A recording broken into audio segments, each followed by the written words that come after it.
Eksperti Amerikan Edward P. Joseph, ligjërues në Universitetin Johns Hopkins në SBA, ka paralajmëruar Shqipërinë për rreziqet potenciale nga Irani. Në një lidhje direkte në A2 CNN, Joseph u shpreh se Irani mund ta bëjë Shqipërinë shembull, ndërsa theksoi nevojën për kujdes të shtuar dhe koordinim me SBA-n.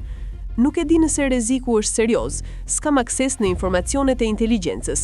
Dyshoj që Shqipëria duhet të jetë shumë e kujdesshme dhe ka vuajtur sulme kibernetike nga Irani më përpara, dhe tani mund të jetë në pozitën që të ndjek pas të gjitha vendet që i sheh si armiq ose jo bashkëpunues në mënyrën si do Irani, dhe mund të bëjë ndonjë shembull me Shqipërinë.